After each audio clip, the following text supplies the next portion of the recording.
WTF is going on, eh? So, what has been going on and why since March 2020 particularly, but even from some time before that? So, today in a very short video, I'm going to give you, I think, a great insight into how the world works essentially in the modern era. And we're going to start with touching on the WEF, and Klaus Schwab is the head of that. And it's an enormously influential organization, and I can scroll through their partners, and all the household corporations are in there. They've, in Klaus's words, infiltrated the cabinets on hidden camera. He said this, and we know Trudeau, Macron, Ardern in New Zealand, all over the world, top politicians have been on their Young Leaders program, which has been going on 20 years. So this is how you kind of aim to run the world and manage the world as a technocracy. You know, you don't create a revolution, you don't have a war per se. What you do is you infiltrate over decades and bring all the key influencers into one kind of supranational body, and then you just manage this as a long game program. So no conspiracy theory, it's all published on. Agenda 2030 is published. You know, the Great Reset book was published, and all the plans of the WEF for the world have all been published, even if the media don't cover them. So I'm going to whet your appetite now with a quick clip from Klaus himself. It is important to use the COVID-19 crisis as a timely opportunity. So people assume we are just going back to the good old world which we had, and everything will be normal again in how we are used to normal, in the old fashion. This is, let's say, fiction. It will not happen. The cut which we have now is much too strong in order not to leave traces. So there we are, in his own words. So let's dig a little deeper, and I'm only going to pull out two things today that are both important. And if you grasp both of them, then you'll be well on your way to understanding, you know, what the path forward might be. So the first is a series of letters released, which I've just seen and downloaded, and it's between the WEF and the Netherlands government. And you'll be familiar, hopefully, that the Netherlands agricultural people and farmers have been under a massive and shocking attack to pretty much take away a lot of their land and kind of reappropriate it to government uses. And this series of letters I'll go through now is very insightful. Okay, so here's the series of letters, and the document here, linked below, you can read through it yourself, starts with the letter of intent. And it's basically the WEF approaching the Netherlands government, specifically the Ministry of Economic Affairs and Climate Policy in the Netherlands. And they're proposing that they get together to create a global coordinating secretariat, reminiscent of Soviet era, isn't it, for the global network of food innovation hubs in the Netherlands. So this sounds all very positive. So I won't go through the detail, but basically it's kind of really worrying, but biotechnology and nanotechnology is all thrown in there, etc. But the key thing is that this will be covered under law, Netherlands law, Dutch law, and establish the WEF Secretariat in the Netherlands. And if you scroll down to page 2 or 3, you see that WF is stumping up, I don't know, around 600k to fund this from 21 to 23. They gave a grant, and they're basically getting engaged there. And we saw the outcome, the early outcome of this kind of activity with the attacks on the farmers in the Netherlands, which are ongoing. But if you scroll down to page 9, you see a series of letters starting in November 2017. So this was well prepared. And congratulations from the WEF on your appointment as Minister of Finance. So this is the guy they entered in via. And basically they suggest he come over to Davos and start talking about what the WF would like. So he did. And you can read through the letters going right up to more recently. And basically he jumps into bed, you know, whips off his clothes, and they're off. And, you know, very interesting reading. But I want to make this video short, so I'm going to just leave it linked below for you to read through. So that's just the tip of the iceberg, just the tip of the iceberg of what the WEF has been at for the past decades and accelerating recently, of course, with the Great Reset. No conspiracy theory, simply a corporatocracy, a technocracy, now really coming home to roost. So that's just the way it is. But there's a higher level kind of imperative behind all of this, in fairness, and it's around the global financial system. And I'm just going to run through an article briefly now and put the link down below to give a kind of a higher level picture. So, by all means, pharmaceutical profiteering and strengthening the pharmaceutical corporate industry to provide further regulatory capture and revolving door with the FDA and get a better grip on the system and extract vast quantities of money out of working people's pockets. All of that's important, and we've seen all the ID cards and everything else. But at the top level, what may be the real imperative is the necessity to reset the financial system and go to a central bank digital currency, CBDC, and to have everything tracked and traced, controlled and managed down to the individual. So this article here now, I'll just glance through it quickly, again put the link down below. So here's the second piece, and again, so appropriately titled, don't you think? So what is going on? Well, here Lily on this Substack goes through it for us. So she goes through all of the COVID era and all the madness and explains very well what underlay a lot of those things that happened that were unscientific and quite frankly bizarre and insane, and explains how social media figured into it and how these assets were leveraged and kind of what happened.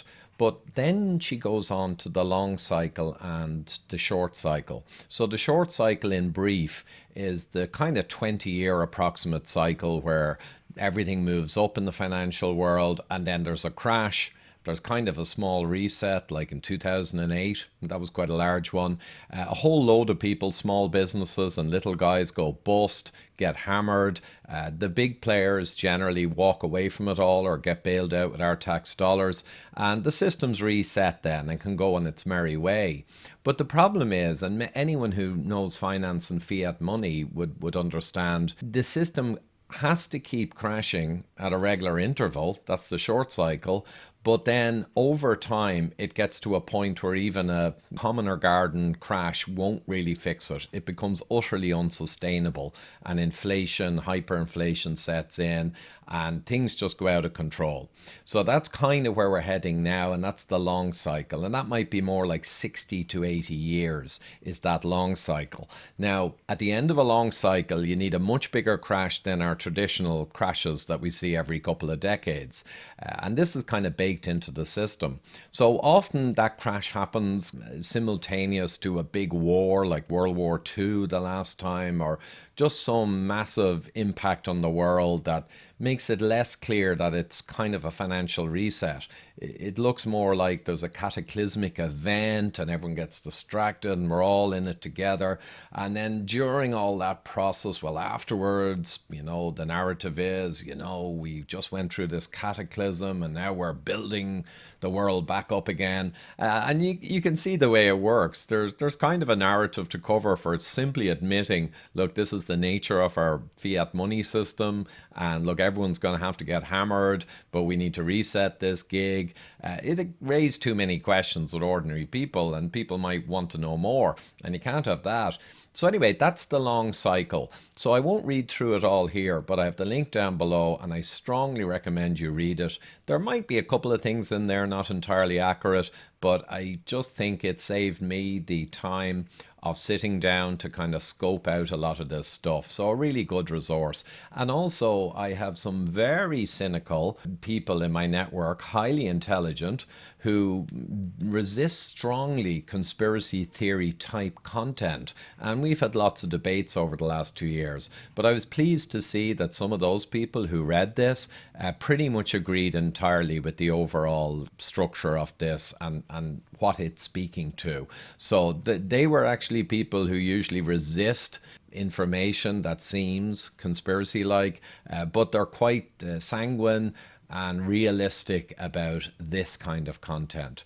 So, a great read, and I have the link down below, and I strongly recommend get a coffee, sit down, read it, and think about how this reality pertains to you and how do you counter it. There's no easy answers, but at the end of this short video, I will go through a little bit of advice as to how to do your part in countering this anti-democratic, totalitarian in essence drive that's based on brutal reality at the same time and based on a long game of program kind of management that has brought us to this place. And of course, we've seen Build Back Better, yada, yada, yada, like after the war, that kind of idea. We all need to come together and look after the little guy, right? And we all need to help build back the world in an eco-friendly way.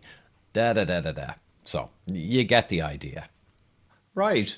So between the first exemplar of WEF influence, though again, it's just the tip of the iceberg. So what's being managed over the last few years with the Netherlands specifically, that's just a tiny insight. So multiply that by a huge number to be aware of what's going on all around the world with politicians, you know, departments of agriculture, departments of energy, etc., pushing towards net zero and kind of locking down the world in a much more broad way than we saw with the virus.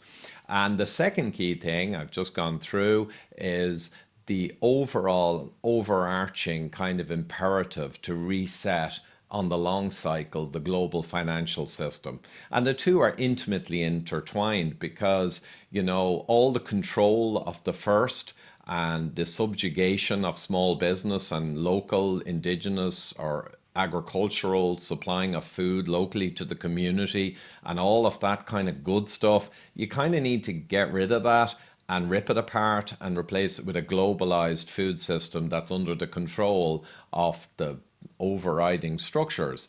So that's one thing.